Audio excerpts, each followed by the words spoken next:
First time on the Gracie stage, Jeff Moore!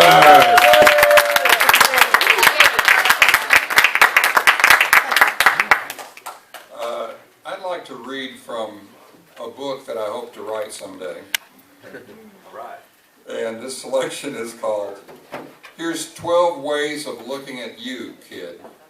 And the idea behind it is, you know, one of the most basic things in our lives is how we look at ourselves. And yet we don't often get a chance to step back and think a little more deeply just about ourselves. And so I hope you enjoy this. Here's 12 ways of looking at you, kid. 1. You are a winner in the cosmic lottery. And this is true for 2 reasons. First, it's true because in the sperm race of your conception, out of all those thousands of swimming sperms, you won.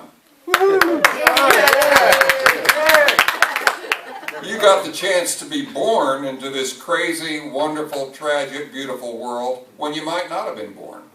And second, you were born not as a cockroach or a snake or a cow or a giraffe or a deer tick, but as a human being. Which means you have the ability to create, struggle, dream, laugh, and weep. So now the question is, now that you have won the cosmic lottery, what will you do with your winnings? Number 2, you are human. Now the word human comes from the same root word as humor and humility, which suggests that you are here to laugh at yourself. So now you know what to do tomorrow morning when you look in the mirror. In fact, there's a Zen Buddhist monastery where they do this every morning as a spiritual exercise. It's really true. They get up every morning and stand in front of a mirror and get in a crazy stance and laugh just as long and as loud as they can at themselves. Now you might want to try it sometimes. It feels a little awkward, but you really remember that day.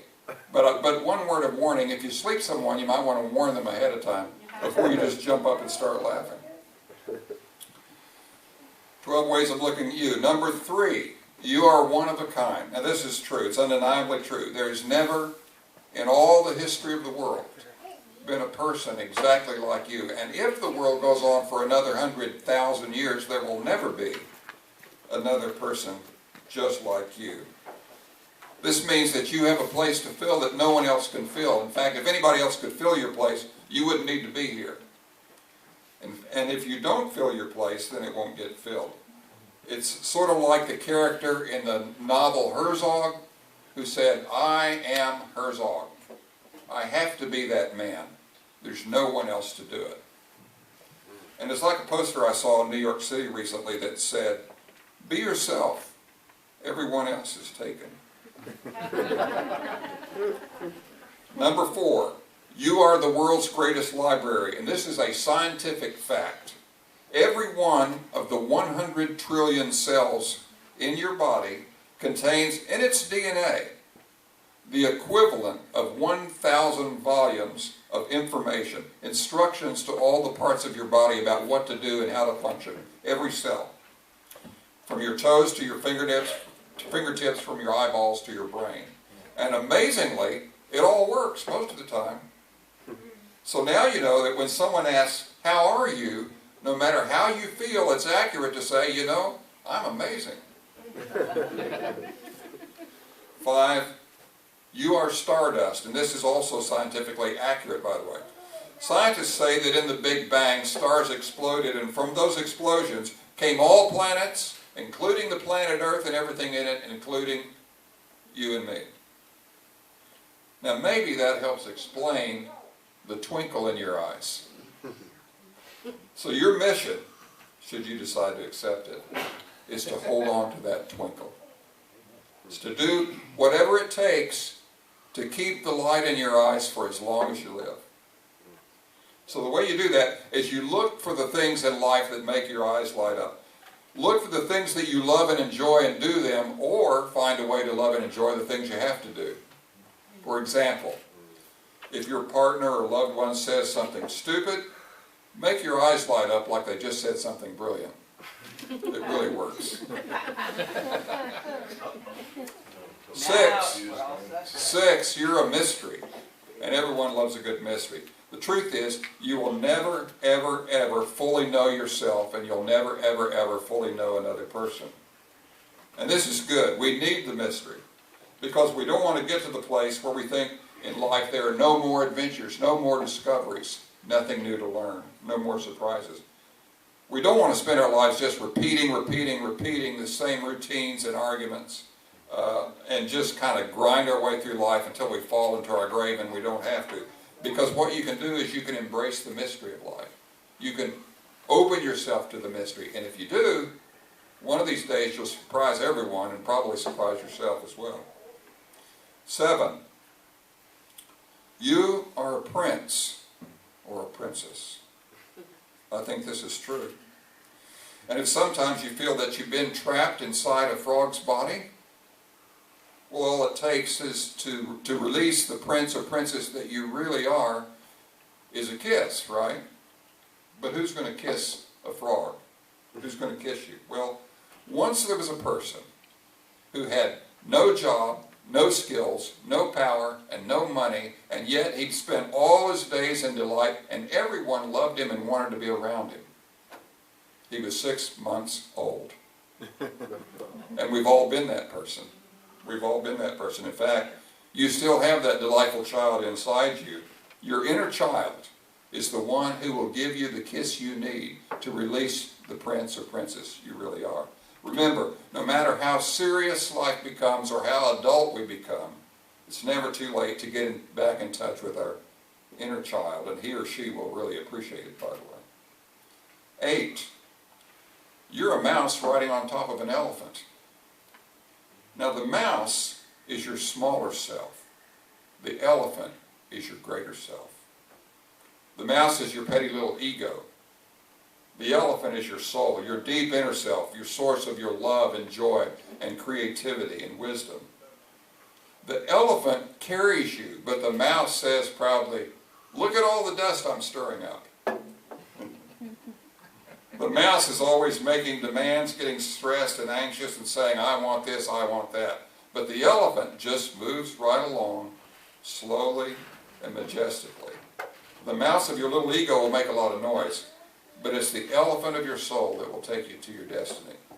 So that's why it's a good idea once in a while to stop all the noise in our brain and try to listen to what our deep inner self is telling us. 9, you are a recipe. You're a mixture of tears and laughter, gifts and wounds, success and failure. You're a blend of Bert and Ernie with a little of the Three Stooges and the Three Wise Men thrown in.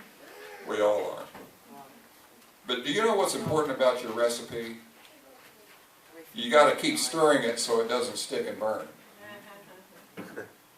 So when life gets a little too routine or too boring, you can stir things up. You can do something new or learn something new or get outside your comfort zone. If you like rock music, go to a classical concert. If you like classical music, go to a rock concert. Or you can do something new and surprising at home. If you get in the middle of a big argument, jump up on the kitchen table and start dancing to break the tension. It does work. I've tried it. And you know that person at work that you can't stand? You might go tell them, "You know, you and I don't like each other much, so I'm going to take you to lunch so we can get better acquainted." Is that crazy?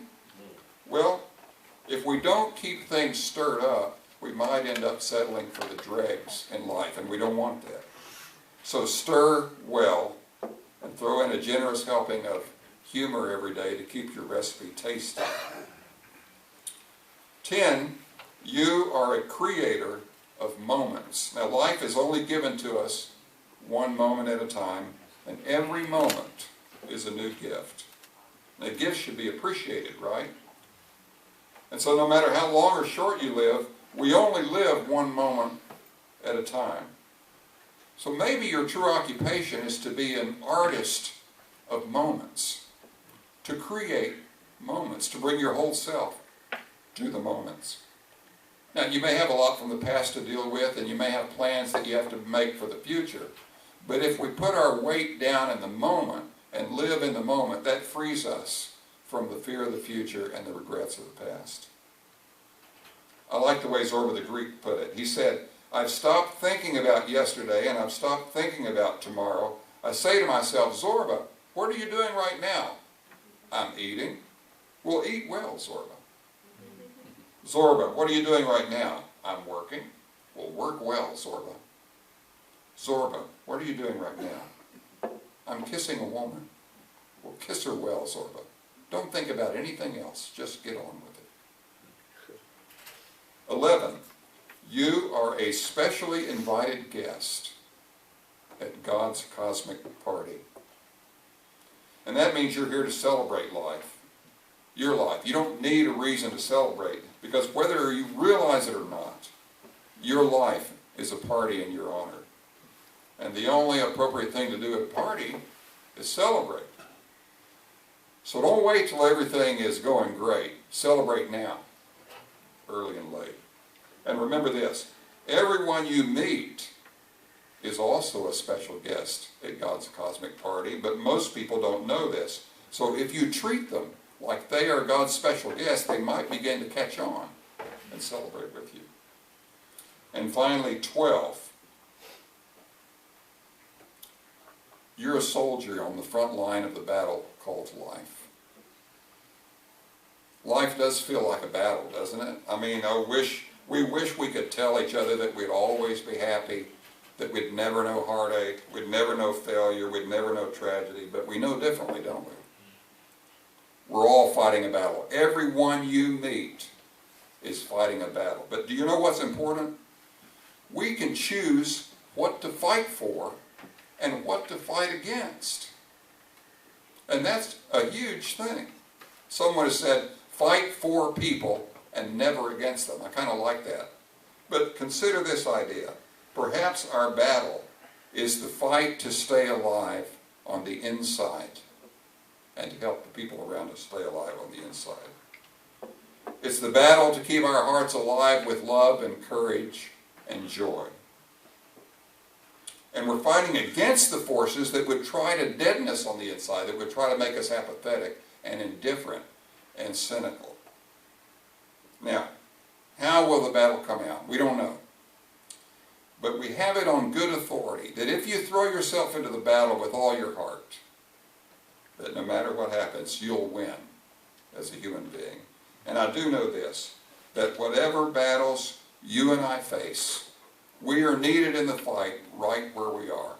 So, never, never, never give up.